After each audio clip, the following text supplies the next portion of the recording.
औज़ुबिल्लाहिमिनश्शैतानिर्रजीम बिस्मिल्लाहिर्रहमानिर्रहीम। अस्सलाम वालेकुम व्यूअर्स, उम्मीद करती हूँ आप सब खैरियत से होंगे। अल्लाह के हुक्म से मैं भी बिल्कुल ठीक ठाक हूँ। आज हम एक और न्यू रेसिपी के साथ आए हैं। आज मैं बनाने लगी हूँ माइक्रोनी सैलेड। बहुत ही मज़े का, और आप यकीन करें कि ये इतना टेस्टी बनेगा, तो इसके लिए रेसिपी अपने अंत तक देखनी है। तो चलिए अपनी रेसिपी स्टार्ट करते हैं। सबसे पहले मैं आपको बता देती हूँ कि हमें इसमें कौन कौन सी चीज़ें डालनी है। आपके पास जो भी फ्रूट हो आप उसमें ऐड कर सकते हैं। माइक्रोनी मेरे पास पड़ी हुई थी 1 कप के करीब। चिकन बॉयल पड़ा हुआ है, 1 पैकेट क्रीम है, कुछ सेब है और 1 कॉकटेल का पैकेट है। एक बाउल लेंगे, उसमें मैंने 1 कप माइक्रोनी डाल दी थी। माइक्रोनी बॉयल करते हुए मैंने थोड़ा सा नमक इसमें ऐड किया था। अब इसमें मैं सेब शामिल कर दूँगी।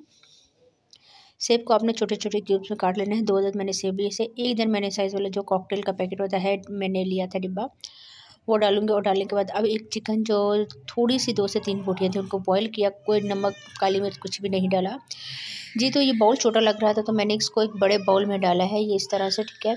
और डालने के बाद अच्छी तरह से मैं इसको मिक्स कर रही हूँ। आपने तमाम चीज़ें इसमें मिक्स कर लेनी है। आप इसमें आलू भी ऐड कर सकते हैं, मटर भी ऐड कर सकते हैं और बॉयल गाजर भी ऐड कर सकते हैं, लेकिन आपने जो चीज़ें डालनी है उनको आपने बॉयल करना है, ठीक है।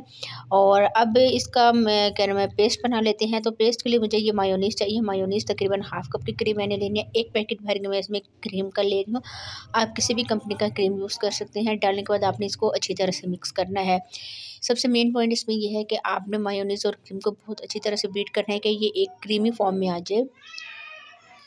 ये इस तरह से आपने इसको मिक्स करना है।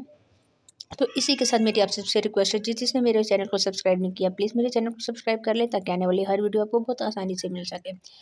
अब मैंने इसमें थोड़ी सी, मतलब 1 से 2 चुटकी के करीब काली मिर्च डाली है, टेस्ट बढ़ाने के लिए। इसके काली मिर्च के साथ इसका टेस्ट बहुत ही मज़े का हो जाएगा।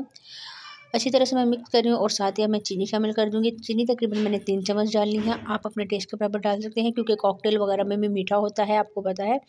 तो इस वजह से चीनी मैंने थोड़ी सी कम डाली है।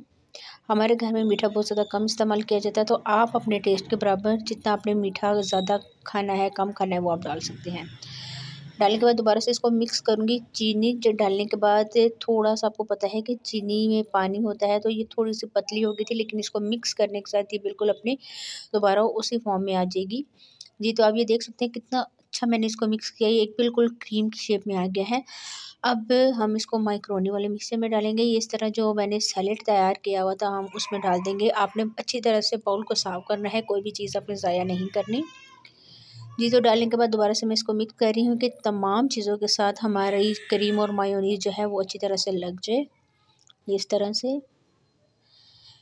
जी, तो आप यकीन करिए ये इतने मज़े का बनता है, और आपके घर अगर कोई गेस्ट वगैरह आ गए तो आप फ़ौरन से ये, अगर आपके घर चीज़ें मौजूद हैं तो आप फ़ौरन से ये बना लें। तो चलें अब इसको एक खूबसूरत सी हम प्लेट में सर्व करते हैं। अपनी खूबसूरत सी प्लेट लेनी है, इस तरह हम इसको इसमें सर्व कर देंगे। ऊपर से ड्राई फ्रूट्स डाल दूँगी। मेरे पास थोड़े से बादाम और अखरोट पड़े हुए थे, मैंने ऊपर से डाले हैं। आप इसके बादाम जो है वो इसके अंदर भी ऐड कर सकते हैं। जी, तो ये इसकी फ़ाइनल लुक है। देखें कितने मज़े का और कितने आसान तरीके से मैंने बनाना बताया, तो आपने ये ज़रूर ट्राई करनी है। ट्राई करके आपने मुझे कमेंट्स में बताना है कि आज की रेसिपी आपको कैसी लगी। आज के लिए इतना ही। इंशाल्लाह नेक्स्ट वीडियो में आपके साथ मुलाकात होगी।